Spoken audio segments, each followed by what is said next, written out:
Graça e paz do Senhor Jesus, boa tarde, muito bem-vindos, meus queridos. Qual o valor da sua fé é o nosso tema. Depois nós vamos colocar aí de novo o título da nossa mensagem na nossa página, de forma que você possa tê-la e poder acompanhar, especialmente os que chegarão depois, poderão acompanhar a mensagem deste dia de hoje que estamos transmitindo, 16 de fevereiro. Em Marcos, capítulo 2, versículos 1 a 12, o texto que nós estaremos lendo neste momento, e em seguida estaremos falando com Deus em oração, em cima dessa palavra que Ele tem posto em nossos corações. Abrindo então nossas Bíblias no Evangelho de Marcos, capítulo 2, 1 a 12, diz assim a palavra de Deus para nós. Poucos dias depois, tendo Jesus entrado novamente em Cafarnaum, o povo ouviu falar que ele estava em casa. Então muita gente se reuniu ali, de forma que não havia lugar nem junto à porta, e ele lhes pregava a palavra. Vieram alguns homens, trazendo-lhe um paralítico carregado por 4 deles. Não podendo levá-lo até Jesus por causa da multidão, removeram parte da cobertura do lugar onde Jesus estava e pela abertura do teto, ou no teto, baixaram a maca em que estava deitado o paralítico. Vendo a fé que eles tinham, Jesus disse ao paralítico: Filho, os seus pecados estão perdoados. Estavam sentados ali alguns mestres da lei, raciocinando em seu íntimo. Por que esse homem fala assim? Está blasfemando. Quem pode perdoar pecados a não ser somente Deus? Jesus percebeu logo em seu espírito que era isso que eles estavam pensando e lhes disse: Por que vocês estão remoendo essas coisas em seu coração? Que é mais fácil dizer ao paralítico: os seus pecados estão perdoados, ou levante-se, pegue a sua maca e ande. Mas, para que vocês saibam que o Filho do Homem tem na terra autoridade para perdoar pecados, disse ao paralítico: eu lhe digo, levante-se, pegue a sua maca e vá para casa. Ele se levantou, pegou a maca e saiu à vista de todos que, atônitos, glorificavam a Deus, ou glorificaram a Deus, dizendo: nunca vimos nada igual. A narrativa desse mesmo evento em Lucas diz que este homem saiu com a sua maca louvando a Deus, se alegrando nele. Vamos falar com o Senhor neste momento e logo em seguida considerar o que esta palavra tem para o nosso coração nesta tarde. Bendito é o teu nome, autor da nossa fé. Bendito é o teu santo nome pela tua palavra, da qual tu és o tipo, e tu és a própria palavra, a palavra encarnada, a palavra que se fez carne, a palavra que habitou entre nós, a palavra que nos deu o jeito de Deus, a forma de Deus, a palavra que nos fez conhecer Deus Pai e que nos transformou em filhos desse Pai Celestial. Pedimos que te sirvas desta palavra esta tarde, que o Senhor dilate nossas mentes e corações, que o Senhor ilumine pela graça e pelo mover do teu Espírito, tanto a nós que aqui estamos, quanto teus filhos que estão ao alcance desta mensagem, de maneira que ela não encontre barreiras, mas flua, esclareça, ilumine, edifique, corrija, transforme, atraia e abençoe, conforme o propósito do teu coração para a vida de todos nós. Pedimos que o Senhor conduza este tempo de ministração, meu Senhor, de maneira que ela produza fruto em nossos corações e volte para ti, glorificando o teu nome com esses frutos, na resposta que devemos, podemos, estamos comprometidos a dar a ela, por ser palavra de Deus para a nossa fé, da qual a nossa fé se alimenta. É nisto que cremos e por isto oramos, no nome santo e poderoso de Cristo Jesus, Senhor, e para a tua glória. Amém. Deus te abençoe ao longo do tempo da ministração desta palavra. Bem-vinda, Fátima. Fico muito contente que Deus esteja abençoando também a vida do Carlinhos no dia de hoje. Muito bem. Nós lemos a palavra da qual nós vamos, com exposição textual, esclarecer aquilo que nela identificamos como sendo a revelação do valor da fé que está no coração dos que se aproximam de Deus ou que pensam que se aproximam de Deus. Há muitas formas de se aproximar de Deus. A questão é que só temos um veículo de aproximação para Deus. e é a fé. E quando a fé não é bíblica, não é verdadeira, não tem, então, o valor da fé que emana de Cristo Jesus, pela palavra de Deus, comprometida com a palavra de Deus, esse valor redunda numa aproximação que não leva a lugar nenhum. Mas quando o valor dela é por ser a fé verdadeira que Jesus gera nos corações e que alimenta com a sua palavra, então não só nos aproximamos de Deus, quanto Ele dá atenção a essa fé em nossos corações. Portanto, eu convido você a aprender comigo, a descobrir comigo, a avaliar comigo a revelação deste ensino, neste texto, deste milagre extraordinário, que é repetido nos outros dois evangelhos, Mateus e Lucas. Nos evangelhos sinóticos, então, por isso mesmo são chamados sinóticos, este milagre está registrado com os mesmos detalhes e com essa riqueza de detalhes. Mateus, Marcos e Lucas. Escolhemos o texto de Marcos para basear a nossa meditação, porque, primeiro, cremos que ele é a origem da cópia dos outros dois, Mateus e Lucas. Segundo, porque ele tem mais riqueza de detalhes que podemos usufruir. Mas queremos começar tudo isso exatamente para poder trabalhar com esse tema, o valor da fé. Qual o valor da sua fé? Lembrando aos irmãos, especialmente os que estão nos acompanhando nos estudos das quintas-feiras sobre Hebreus ou em Hebreus, que Hebreus 11:6 diz para nós que sem fé é impossível agradar a Deus. Ao mesmo tempo, o texto diz ou revela que a fé é um veículo de nossa aproximação a Ele. Estamos aprendendo isso, ou reaprendendo isso, ou reforçando essa aprendizagem, melhor dizendo, nos estudos das quintas-feiras, especialmente agora, em que estamos trabalhando, correndo aí pelo assunto fé, de que trata o capítulo 11 da carta aos Hebreus. Então, o que temos aí é a Bíblia nos dizendo, ali, em Hebreus 11, no versículo 6, que sem ela, sem essa fé, não podemos agradar a Deus, e que, ao mesmo tempo, é por meio dela que podemos e devemos nos aproximar de Deus. Então, ela é um veículo de aproximação de Deus. Nisto reside o verdadeiro valor da fé, quando ela nos aproxima de Deus de maneira que Deus se apercebe de nós. Com isso, eu estou esclarecendo já as primeiras considerações que eu estive fazendo aqui nesta introdução. Então, esse texto vai nos mostrar alguns tipos de portadores de fé e as motivações para se aproximarem do Senhor. As motivações que esses portadores revelam ter por seus movimentos. O valor também. E, ao mesmo tempo, o desvalor da fé em cada tipo. Nós temos todos eles aqui. Aqueles que revelam o valor e aqueles que revelam o desvalor. Aqueles que fazem movimentos que parecem aproximá-los de Deus e numa movimentação que também, à primeira vista, classificaríamos como fé, movidos por fé. Mas precisamos ver se é isso mesmo. E esta história, a história deste paralítico que foi colocado diante de Jesus por 4 amigos, é curado e sai levando a sua maca, mas a forma como ele é aproximado de Jesus, no esforço em comum que aqueles amigos fazem, pareia com a história da mulher de fluxo de sangue, e que numa casa onde Jesus estava, que comportava apenas uma família, havia uma multidão que afluiu para lá. Quando ele chega a Cafarnaum, eu também voltei, não vai. Quando ele chega a Cafarnaum, eles correm todos para ouvi-lo e ver os seus milagres e abarrotam a casa. Então a casa fica cheia por dentro até a porta e pelo lado de fora. O que estávamos dizendo é que, ironicamente, nós vamos encontrar os mestres da lei lá dentro, sentados. Aí eu estava dizendo que aos pés de Jesus, eu coloquei esse aos pés de Jesus entre aspas, porque eu estou ironizando. Porque, afinal de contas, não é? Por que eles encontraram os primeiros lugares? Aí eu estava explicando exatamente isso. É evidente que eles jamais se permitiriam, porque se achavam importantes demais, ficar lá atrás do populacho.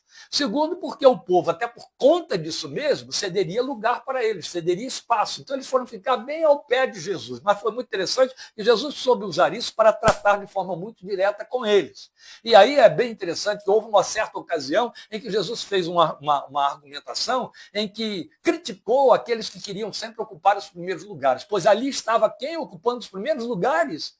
Os mestres da lei, os religiosos, os fariseus, aqueles que estavam sempre no entorno de Jesus para pegá-lo em alguma falta, porque queriam, de alguma maneira, como um dia conseguiram, condená-lo injustamente, mas puderam ter ou arranjaram subsídios para fazer essa condenação. Não é o que importa aqui para nós, estou apenas esclarecendo o texto, porque esta é uma leitura em que a gente não pode perder nada que há de importante nela. Então, voltando aqui ao que nós estávamos dizendo, nós temos aqui o movimento de um grupo de pessoas, cada um com seu próprio tipo de movimentação, simulando a ideia de ter uma fé que os aproximava do Senhor. Então, no mesmo ambiente, abarrotado de gente, estava o Filho de Deus, o autor e consumador da fé. Eu estou delineando agora para você quem eram os que ocupavam aquele espaço. Então, lá estava Jesus, o Filho de Deus. Alguns textos dizem que ele estava na sua casa, em Cafarnaum. Há alguns comentaristas que imaginam que ele estivesse, na verdade, na casa de Pedro, em cuja casa ele havia feito a cura da sua sogra, que estava com febre, então permaneceu por lá. Bem, presumo que ele, de fato, em Cafarnaum estava em sua própria casa, porque o texto deixa claro que depois que ele voltou de suas andanças, onde operou vários milagres, cura de leprosos, expulsou demônios, abriu ouvidos de surdos, abriu a boca dos mudos, curou aleijados, ele fez muita coisa muito linda. Então, quando o povo toma conhecimento daqueles milagres todos e sabe que ele está naquela casa, aflui numa multidão ávida por ver milagres. E aí está o outro grupo. O grupo formado pela multidão ávida por milagres. Queria ver isso aí. Bem, então eram o Senhor, autor e consumador da fé, e os comportamentos daqueles que estavam lá vão revelar o uso que eles faziam da fé. Primeiro, portanto, uma multidão ávida para ver milagres.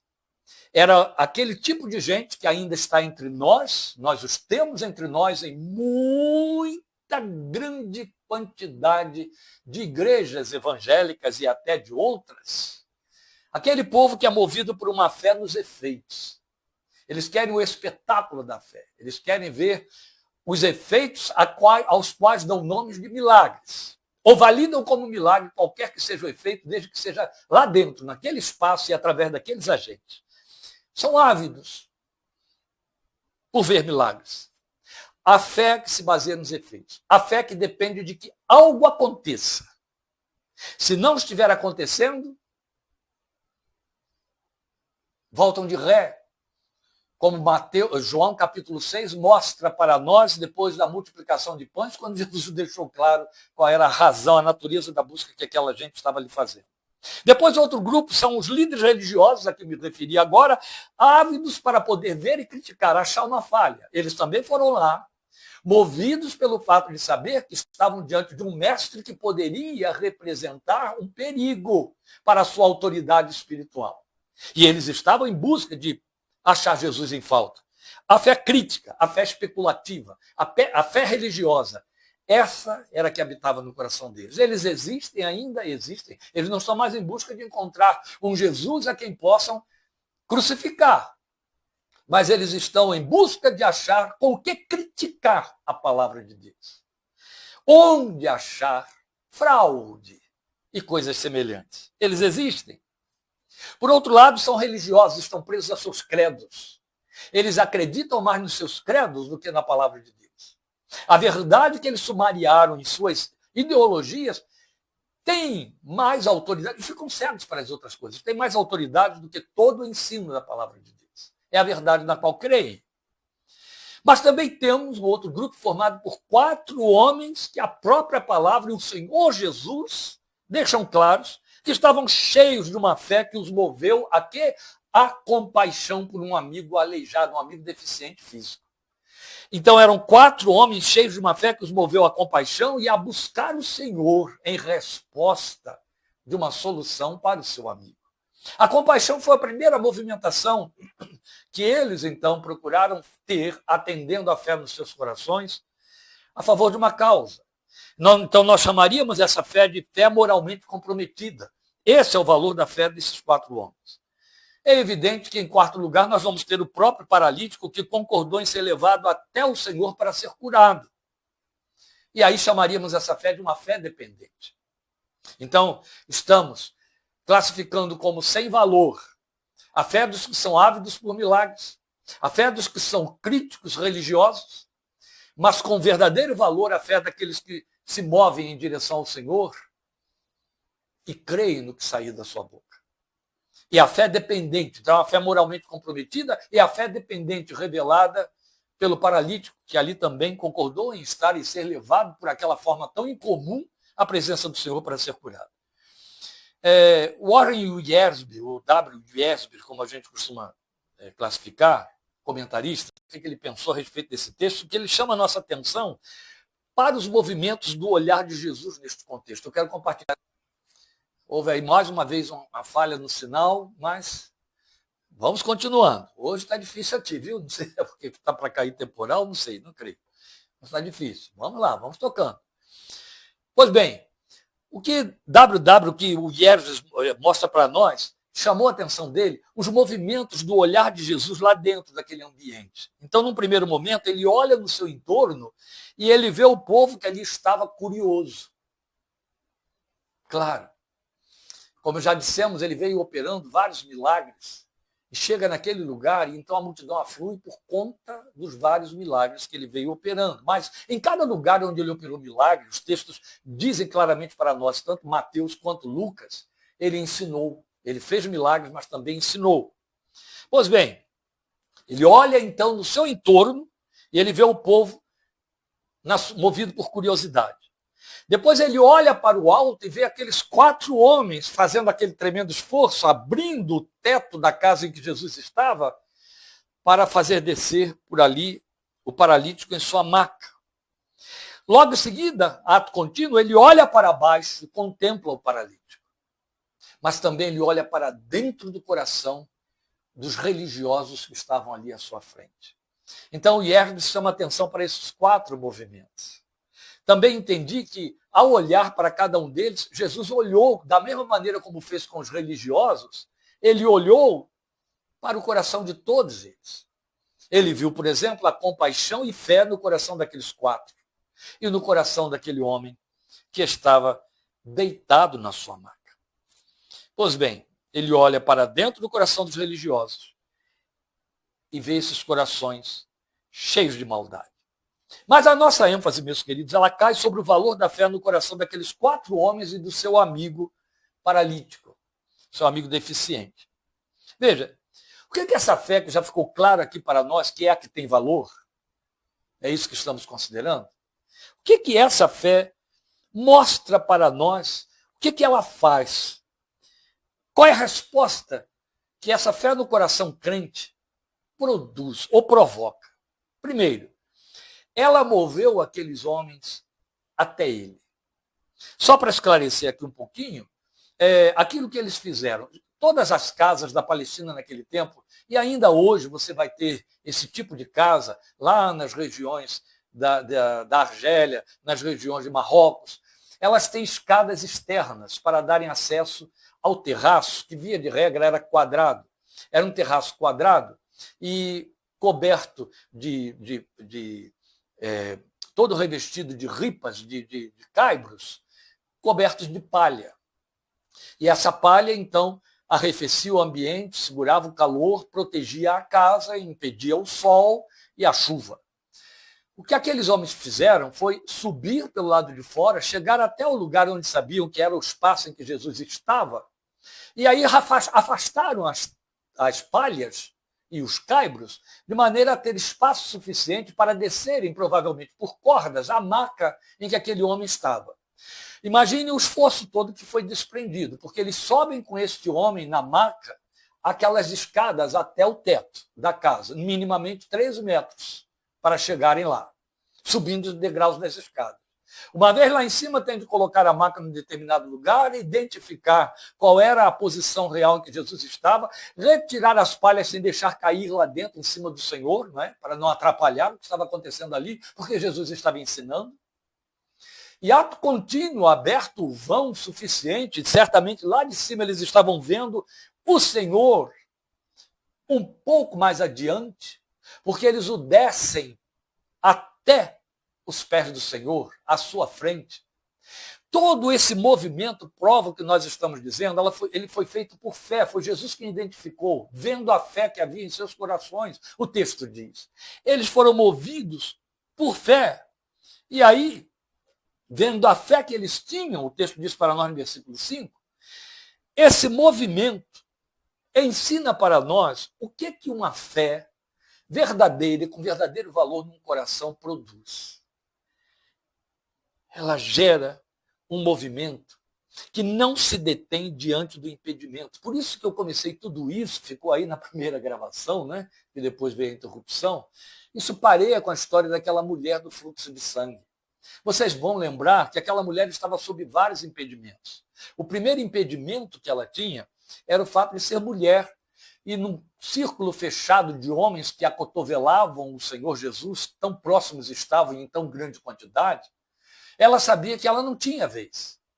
Mas o segundo impedimento é que aquela mulher trazia um fluxo de sangue que a própria lei proibia que ela se aproximasse de todos aqueles homens e mais ainda que tocasse no rabi. Porque, segundo a lei, aqueles em quem ela tocasse, estando no seu fluxo sanguíneo, ficariam impuros por 7 dias no mínimo.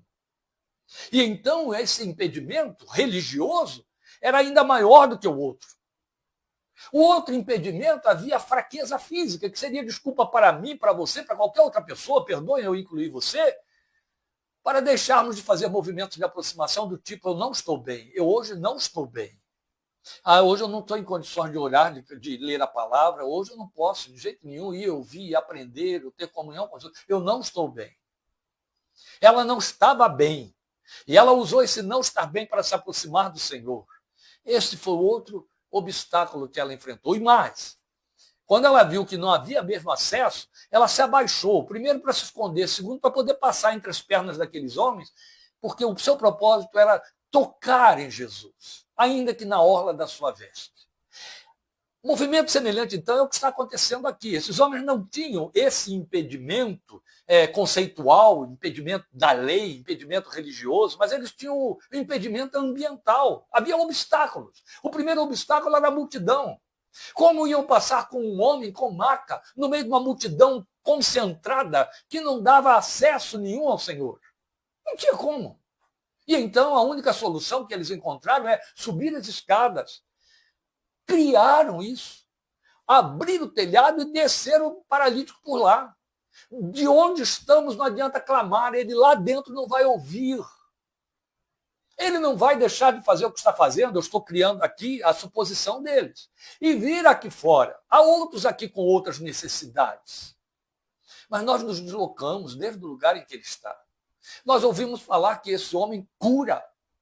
E se esse homem cura, por que vamos deixar o nosso amigo paralítico que não tem condições de ir lá, percebe? Você tem aqui uma contraposição àquele homem registrado em João, que estava no tanque de Betesda e nunca conseguia entrar na água na busca da pseudocura que havia ali, segundo uma superstição local. E ninguém o punha dentro da água e, pelo contrário, outros passavam na frente dele e ele ia ficando para trás, sempre esperando a oportunidade que não vinha. Estes aqui estão na posição inversa. O que eles consideraram ele nunca será curado se o Senhor não tocar nele, se não houver esse encontro. Nós precisamos levá-lo ao encontro do Senhor. Aí chegam lá, mas como?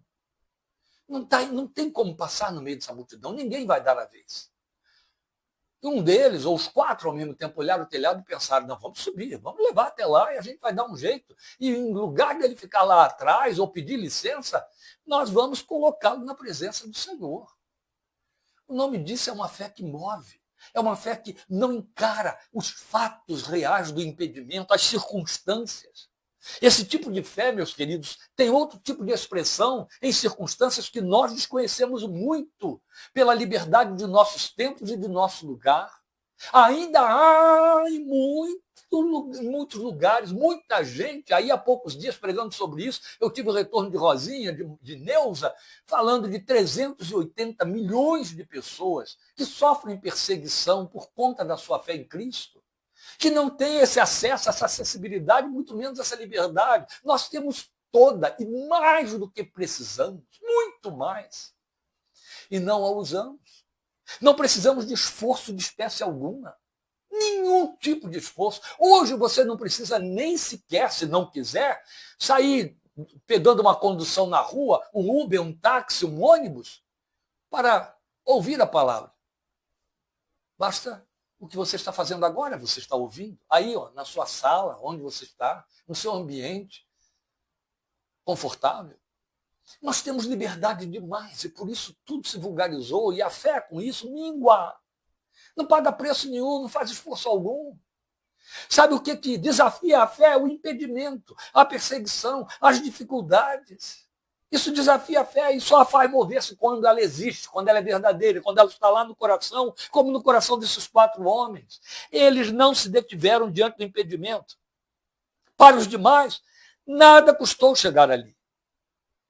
Para eles, havia um amigo para dividir pelo menos por 4 o peso e todo aquele tipo de impedimento e esforço.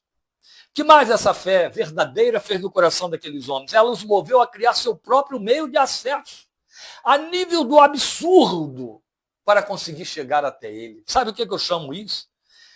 Eu chamo isso de invadir a agenda do Senhor em busca de resposta. Isso é bíblico? Existe essa possibilidade? Quero lhe apresentar 2 fatos. Primeiro, trazer à sua memória a história de Moisés, em Êxodo capítulo 33, eu não vou ler, só quero lembrar a você. Lembra daquele momento de tensão que Moisés estava vivendo, quando Deus decidiu que não acompanharia o povo rebelde, o povo que havia pecado, na entrada em Canaã? Moisés trabalhou por aquilo, meus irmãos, muitos anos. Agora, quando está em vias de sair, se deslocar, por causa da rebelião do povo, o Senhor diz, eu vou mandar meu anjo para ir com vocês, mas eu não irei. Moisés entra numa luta pessoal com Deus. E na ousadia da sua fé, ele disse, se o Senhor não for comigo, eu não vou sair deste lugar. É quando Moisés, então, usa a sua fé para invadir a agenda de Deus. Porque o que Moisés diz em primeiro plano é, Senhor, mostra-me o teu caminho. Mostra-me por onde tu vais. Em outras palavras, o Senhor não quer ir no meu caminho? Mostra-me o teu e eu vou nele. Eu vou por ele. Abre-me a tua agenda, meu Deus. Abre-me a tua agenda. No primeiro momento, é o que você pode entender dessa experiência de Moisés em Êxodo 33. Mas a invasão de agenda do Senhor, que aqueles 4 homens fizeram pela fé, a fé invadindo a agenda, ela é reproduzida para nós em Isaías 62, através de um apelo do profeta, com outro tipo de expressão. Versículos 6 e 7 de Isaías 62. É Deus mesmo quem está falando. Coloquei sentinelas em seus muros, ó Jerusalém. Jamais descansarão dia e noite. Vou voltar à leitura. Coloquei sentinelas em seus muros, ó Jerusalém. Jamais descansarão dia e noite. Vocês que clamam pelo Senhor, não se entreguem ao repouso e não concedam a ele, ou não lhe concedam descanso até que ele estabeleça Jerusalém e faça dela o louvor da terra. É muita ousadia, isso é uma fé ousada, não é fé abusada. Os apóstolos, depois da experiência de Pentecostes registrada em Atos 2, capítulo 4 de Atos mostra que depois de confrontados pelo Sinédrio, pelas autoridades religiosas de Jerusalém, foram orar e pediram ousadia na sua fé. É essa ousadia que não pode passar longe do coração dos que creem. E este texto de Isaías mostra que Deus nos faculta essa fé ousada, que diz, eu vou invadir a tua agenda, Deus, eu não vou te dar descanso até que me respondas. Bonito, não é? Jesus nos desafiou a isso, meus irmãos, quando ele contou a parábola daquela viúva que importunou o juiz até que ele julgasse a sua causa, e ele, sendo um mau juiz, não queria julgar a causa, mas de tanta importunação, porque dia e noite ela clamava a ele, ele então resolveu julgar a causa dela, mesmo reconhecendo ele próprio que era um mau juiz. E aí Jesus diz, se esse homem, sendo mau, atendeu, cedeu ao apelo insistente desta mulher, porque o vosso Pai Celestial não cederia a vocês que clamam a ele dia e noite. Jesus está ali nos desafiando a esta fé perseverante, essa fé que insiste, ela não fica com mantra repetindo virtudes, vitórias e conquistas, Não, ela suplica com dependência, ela suplica com paixão, com necessidade. Então ela invade a agenda do Senhor. Meu Deus, eu não sei qual é o teu programa hoje. Eu não quero saber se o Senhor tem problemas nas nações para resolver, se o Senhor tem problemas de alto calibre. Eu quero que neste momento o Senhor me ouça. E eu vou lutar até que tu me ouças, até que me respondas. É isso que Isaías está dizendo para nós. Não descansem vocês e não deem descanso a ele também, até que ele atenda, até que ele faça. Há um outro texto de Isaías que ele diz, até que caia sobre nós o Espírito lá do alto. Amados irmãos, é esta fé com esta ousadia, é esta fé com esse propósito de sede, que não se sacia, não se satisfaz com coisas pequenas na vida espiritual, que está faltando e que Deus quer encontrar no coração dos seus adoradores, daqueles que o buscam. Essa fé nos move até ele. E aí, cria seus próprios meios de acesso. Suspende a própria agenda, violenta a própria agenda, a sua agenda, para convencer Deus a abrir a dele e dar espaço. Então eles invadiram a agenda de Jesus em busca de resposta. Temos de aprender com esses homens. Essa fé foi colocada no nosso coração. Mas nós queremos, sabe como? Respostas diminutas. Nós, a geração do fast food, a gente chega ali na casa de grife, que faz a comidinha que já está pronta, aquece no micro-ondas e te entrega para que você se satisfaça, sem nenhum esforço, sem nenhuma espera. E nós pretendemos que isso aconteça na nossa fé. Não, sobre a nossa fé pesa a necessidade da perseverança que gera esperança. E Deus investe nessa direção. Daí os silêncios, a maioria das vezes ele nos faz. E a fé vai dizer se ela desiste, se ela recua ou se ela insiste, até que. É essa fé que faz investimento no até que Deus precisa encontrar no coração da igreja. Depois nós vamos perceber que essa fé no coração daqueles homens moveu o próprio Senhor. É aqui que está lindo a gente perceber que ele então abriu a sua agenda. Ele interrompeu o seu discurso. Vocês imaginem, aqui foi interrompida a conexão hoje. Eu já tinha começado a mensagem, já tinha dado aí a introdução. De repente desapareceu tudo, tive que ajustar tudo de novo, esperar, retomar. Nesse meio tempo, algumas pessoas saem ou perde-se o fio da meada, você não sabe por onde voltar e como dar sequência, pode se atrapalhar. Claro que isso não aconteceria com o Senhor, mas eu estou apenas apresentando a você a interrupção, e ali houve uma interrupção. E não pequena, uma interrupção com estardalhaço. Você imagina todo mundo sentado, prestando atenção na mensagem, e de repente um barulho lá por cima, o barulho de palhas, de folhas sendo revolvidas, de caibros sendo afastados do lugar, e inevitavelmente fuligens começam a cair, e o clarão de fora começa a entrar, e o calor. E todo mundo para olhar, para ver o que está acontecendo lá. Está desabando, é terremoto. Percebe o tamanho da ousadia dessa fé? Mas percebe que no meio disso tudo, Jesus então se move. O texto diz para nós que essa fé o moveu, como na mulher do fluxo de sangue. Ela moveu o Senhor, ele disse, eu senti que de mim saiu poder. Quem me tocou? Essa fé o toca, e foi o que nós tivemos aqui. Lá foi um toque real, pessoal, direto, daquela mulher na orla da veste de Jesus. Aqui é um toque audiovisual. É um toque através de uma coreografia, de uma movimentação, mas que tocou. Chamou a atenção e tocou. E o resultado é que isso liberou perdão de pecados e isso levou Jesus a se expor como Deus. Este é um ponto muito importante a considerar. Por que é um ponto muito importante a considerar? Em todos os 3 evangelhos que narram essa história para nós vamos ver que ela é precedida, como eu já disse, por vários milagres que Jesus foi fazendo em várias cidades. Até aqui, até mesmo num confronto com demônios, ele os proíbe de citarem quem ele era. Não era a hora dele se revelar. Não era a hora dele dizer que ele era o Filho de Deus, o Messias prometido.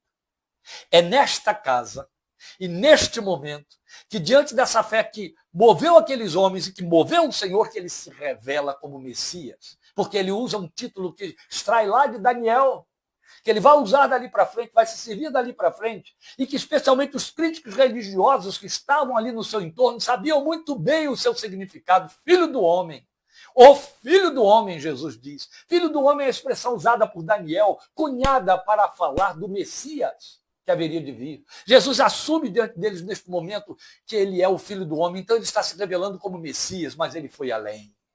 Ele foi além. Porque na mentalidade de todos aqueles judeus, os profundamente conhecedores das Escrituras e os não conhecedores com profundidade, a expectativa, a esperança messiânica, falava de um profeta igual ou maior do que Moisés, mas profeta.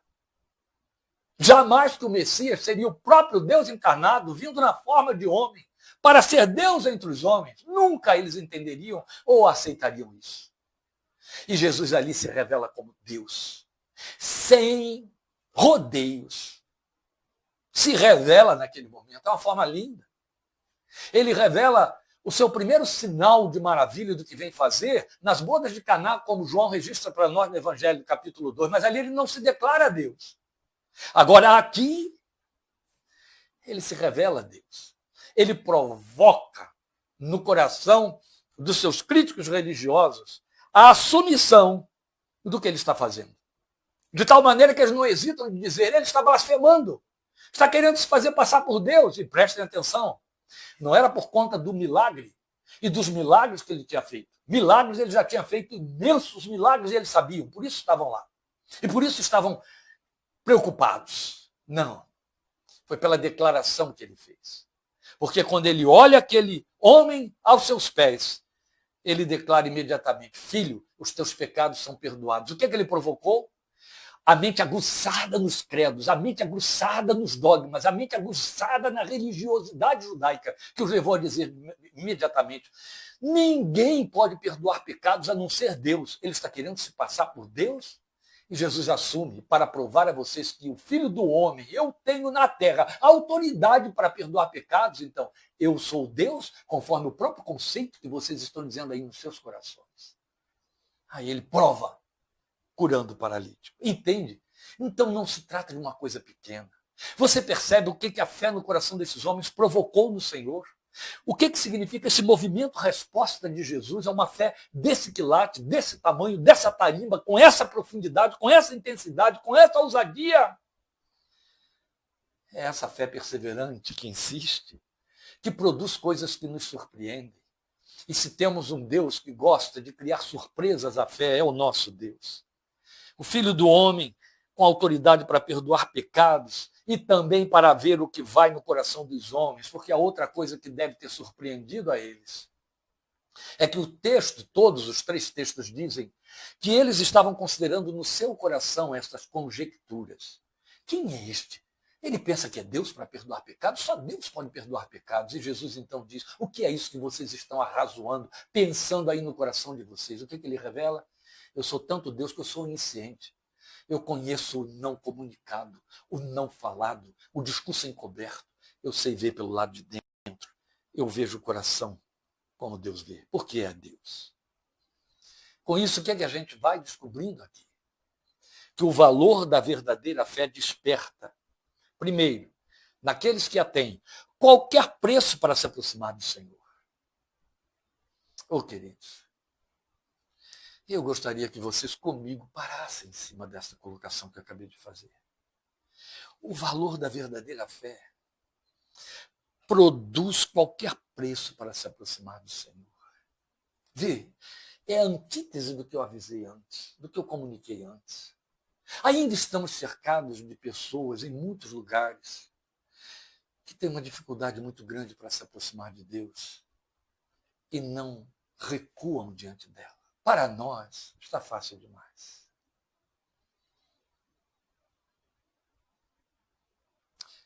Acho que não estou sozinho na experiência de se escandalizar com aqueles que se atrapalham por coisas pequenas no que diz respeito ao reino de Deus. E sempre coisas temporais, intensamente justificadas não que sejam justificáveis. Por que eu estou entre aqueles que se escandalizam? Quando eu era jovem na minha fé, e eu já estava no seminário, eu tinha de estagiar em algumas igrejas. E eu me lembro que uma dessas igrejas onde eu fui ministrar, uma igreja que eu já conhecia de alguns anos, ficava bem no interior de uma cidade do interior do Rio de Janeiro, chamada Itaboraí, o município de Itaboraí, que fica ali perto do Grande Rio, mas a mais de 40 minutos de viagem de carro. E nós tínhamos, o nosso grupo, a Ana Maria, que está aqui nos assistindo, está lembrando muito bem, a igreja no lugar chamado Mutuapira. Ficava dentro de uma fazenda. Uma igreja que tinha sido o templo construído há dezenas e dezenas de anos atrás, da minha época, por fazendeiros. Essa igreja ficava num lugar completamente inacessível. Tinha uma rua que vinha de lugar nenhum, cheia de pó, de barro, e você não encontrava casa, você só via laranjais, laranjais, laranjais a perder de vista, e nenhuma casa. A casa mais próxima era do dono de um dos grandes laranjais e que havia sido um dos construtores daquele templo. Mas quando chegava na hora do culto, que você tinha a impressão de que, eu pelo menos tinha essa sensação, era só eu e o pastor da igreja que faríamos o culto aquela noite, porque já está dando 6 da tarde, os insetos voando para tudo quanto é lado, atraídos pela única luz do ambiente, os grilos pipilando, e aí, de repente, encostavam caminhões de transportadores de laranja, de caixas de laranja, eles encostavam apinhados de gente. Sabe, as pessoas viajavam na carroceria, agarrando-se umas às outras, em pé. E eu não estou falando de molequinhos, de garotos cheios de saúde, vibrando, não, eu estou falando de senhoras idosas, de mulheres, avós e mães de filhos, que de repente desciam aquela escadinha que alguém encostava na carroceria do caminhão, iam descendo aos magotes, aos magotes, aos magotes, e entupiam aquele templo, e enchiam, e participavam do culto cheios de vida, depois iam subir no caminhão de novo para ir para as suas casas, para de madrugada acordar e ir para o campo trabalhar. Não mediu esforços. Ainda hoje nós encontramos as populações ribeirinhas, lá da Amazônia, onde alguns passam horas, e fora outras regiões que passam dias, remando o rio acima para participar de um culto que é uma única vez na semana e que não podem perder por nada. Não mede esforço. É o seu momento de sentir comunhão, de sentir a presença do Senhor, de crescer na graça. Porque vão abrir mão. A gente abre mão por causa de um tropeço, uma pontada no pé, um aborrecimento dentro de casa ou festa de família. Toda hora que alguém entra, invade, e Satanás é esperto o suficiente para despertar a própria família, para arranjar justificativa, invadir a sua casa, comprometer você de maneira que você não tem tempo. Não arranja tempo. Entende? Os valores revelam o valor da fé. O tipo de envolvimento, o preço que se paga. Aquela gente estava disposta a pagar qualquer preço para se aproximar do Senhor, porque a verdadeira fé faz isso. É qualquer preço. É qualquer preço. No tempo em que eu me converti, se alguém leu aí o meu livro Faça-se Luz, está se dando conta do que eu vou dizer rapidamente. Mas eu emergi de uma família de uma pobreza. Minha mãe começava às 5 da manhã numa máquina de costura, costurando até meia-noite, o dia inteiro, para ganhar alguns trocados com que trazia o sustento para dentro de casa.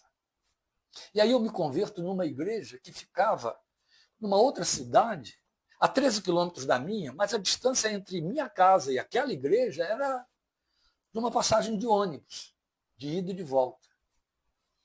Eu não tinha recurso, nenhum recurso. Novo convertido, minha mãe afastada da igreja desde a sua adolescência, imergida na Umbanda, como aconteceu com meu pai e a família dele. Como é que eu poderia chegar para essa mãe e dizer, ô mãe, me arranja aí o dinheiro da passagem para eu poder ir para a igreja no fim de semana? Havia uma família que me acolhia todo sábado. Eu chegava lá para o trabalho dos jovens, dormia naquela casa, passava o domingo inteiro com eles. Eles tinham de me aturar todo fim de semana, para que eu não pudesse perder a escola dominical, o culto da noite, mas eu passava a semana inteira orando para que aqueles centavinhos com que eu podia ir e voltar não faltassem. E minha mãe me desse. E às vezes, como não havia outro recurso, não havia trabalho, eu não tinha como trabalhar com aquela idade, porque eu estava em vias de uma formação que, pela misericórdia de Deus, me arrancou daquela extrema pobreza, e eu não podia abrir mão disso. Milagres estavam acontecendo nessa direção.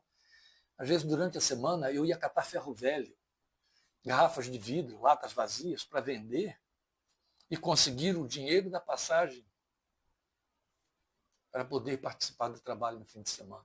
Não estou criando mérito aqui nenhum, eu só estou mostrando a você o contraste com aqueles que hoje, com seus carros confortáveis, chiques, com ar refrigerado, com tanta facilidade para ir e vir, recursos disponíveis.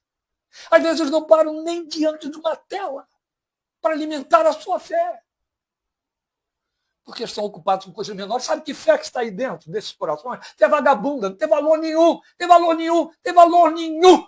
E eu questiono se Deus pôs fé lá dentro. Pode ser que eles estejam no palco daqueles que estavam lá para assistir milagres, estejam entre os religiosos cheios de credos. Mas uma coisa é certa, a fé que habitava naqueles quatro não habita nesses corações, de jeito nenhum. A verdadeira fé desperta o poder do Senhor para perdoar. Foi isso que aconteceu ali. A verdadeira fé desperta o poder do Senhor para curar. Foi isso também que aconteceu ali. Meus amados, nem sempre nos damos conta que Deus nos perdoar pecados está diretamente dependente do seu poder. Eu acho que ninguém parou para pensar nisso muitas vezes. Sempre atribuímos o perdão de pecados à misericórdia, ao amor de Deus. Verdade. E é uma verdade. Mas não é toda a verdade, não é a única verdade.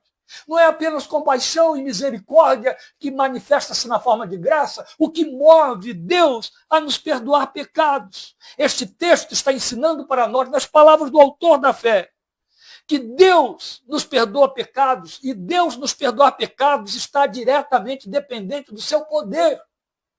O perdoar pecados, não Deus, o perdoar pecados está diretamente dependente do poder de Deus. A questão de perdoar pecados é manifestação de poder de Deus. Entendemos o poder de Deus para curar, para realizar milagres, para responder nossas necessidades.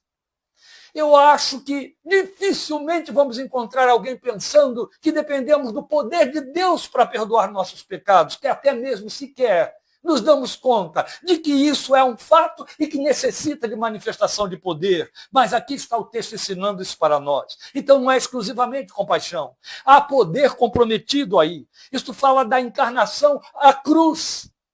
Sem a cruz, sem a encarnação do Filho de Deus, sem toda a sua perseguição, sofrimento, morte e ressurreição, não haveria perdão de pecados. Então, o poder de Deus para perdoar pecados demandou a vida do seu Filho, demandou a saída de Jesus da glória para habitar neste mundo de trevas, encarnar, tomar a nossa forma e ser aquele homem de dores de que Isaías 53 fala. Isso fala de poder de Deus, um poder que foi elaborado desde os dias da eternidade para ser eficaz no tempo, na maturidade do tempo e nos alcançar dentro das nossas necessidades. Aleluia. Há poder comprometido. E é isso. E com isso, a bênção que responde à fé se torna tríplice. É isso que o texto ensina para nós. Há 3 movimentos da parte do Senhor em resposta a essa fé. E eles são minimamente atenção, perdão e solução. É isso que você vê acontecer aqui. Jesus dá atenção para aquele homem, muda o olhar, como disse o Yersby, do alto para onde estavam os 4, que ali não entraram, não tinham acesso. Ao homem que está abaixo nos seus pés, isso se chama atenção.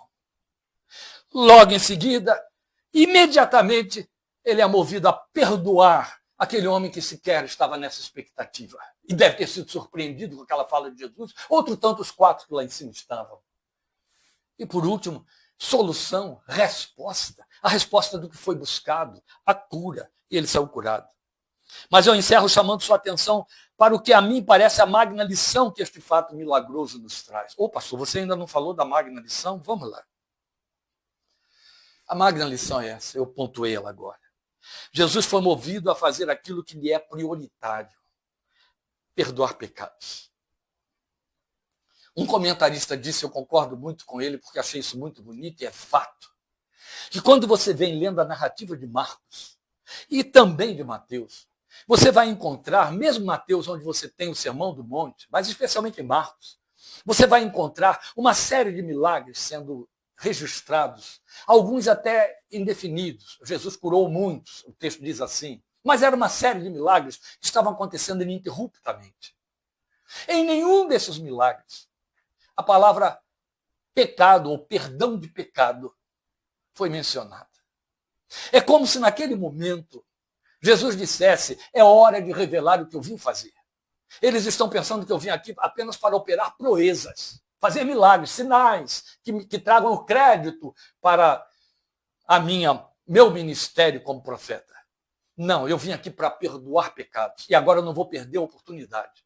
Este é o momento de eu revelar o que eu vim fazer, o que é prioritário na minha missão. Antes de curar, antes de responder a uma necessidade, antes de mitigar uma dor, antes de ir lá dentro do coração do homem para dar aquilo que ele espera.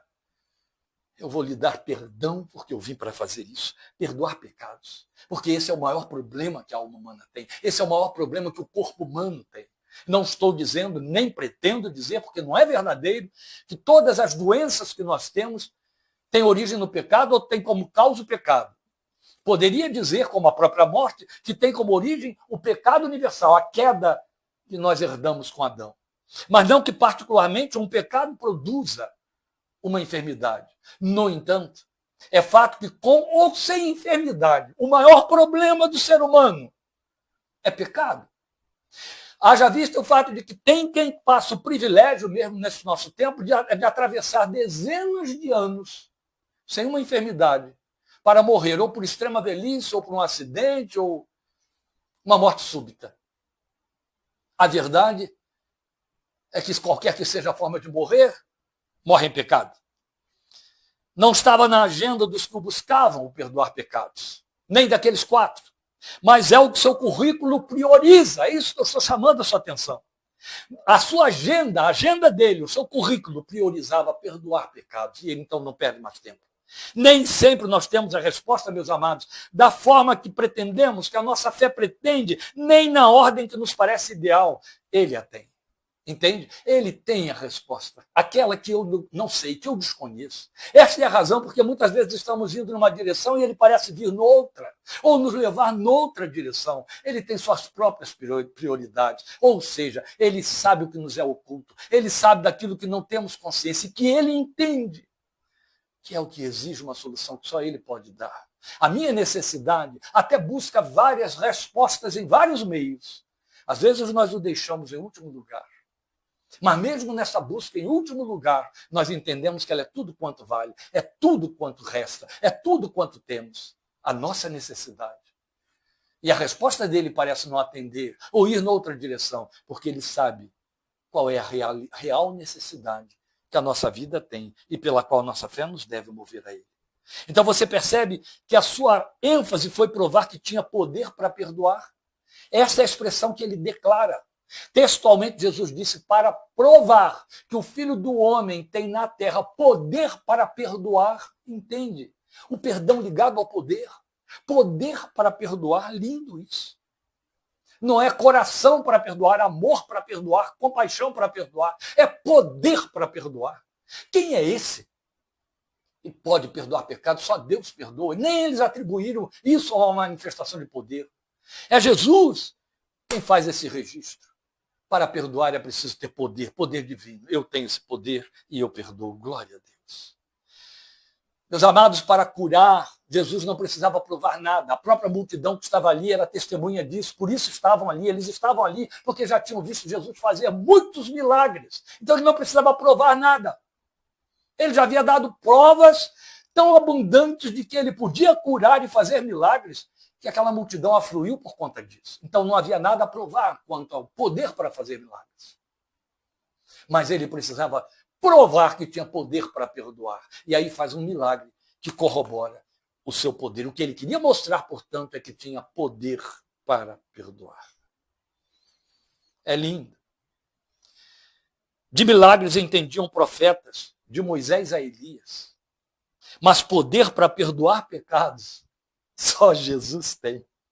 Nenhum profeta.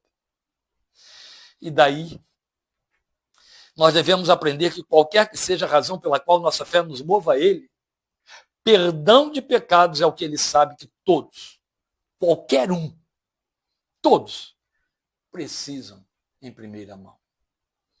Ele é e continuará sendo o Cordeiro de Deus que tira o pecado do mundo.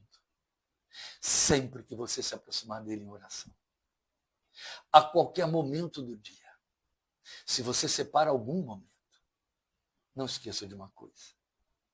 Ele sabe que o que você precisa é de perdão de pecados. A minha filha Laís assiste numa igreja aqui em São Carlos. Domingo ela chegou empolgada porque ouviu a ousadia do seu pastor, com verdade, pregando e dizendo para o povo: vocês já se deram conta de que não pedem perdão de pecados diante de Deus? A gente entra aqui, canta, ouve a palavra, faz qualquer coisa, mas ninguém pede perdão de pecados. A gente levanta a voz em oração em casa, todo momento, e não pede perdão de pecados. Sabe por quê? Porque a gente acha que não tem pecado. O único que não tem pecado é Deus. E eu quero afirmar para vocês que nenhum de vocês é Deus. Isso vale para nós também. Amém? A verdade, meus amados, é que antes de buscar qualquer coisa dele, eu preciso que o seu poder de perdoar se manifeste sobre a minha vida. Aí eu posso ficar à vontade para que as outras coisas sejam colocadas em pauta. Amém? O Senhor te abençoe e te guarde. O Senhor faça resplandecer o seu rosto sobre ti. O Senhor sobre ti levante o seu rosto e tenha misericórdia de ti. Levante o seu rosto e te dê paz. Que a graça de nosso Senhor Jesus Cristo, o amor de Deus nosso Pai e a comunhão consoladora do Espírito Santo de Deus seja sobre todos nós, hoje e sempre, em nome de Jesus. Até quinta-feira, o nosso estudo de Hebreus, parte 19. Deus te abençoe. Obrigado por sua companhia e participação esta tarde. Grande abraço.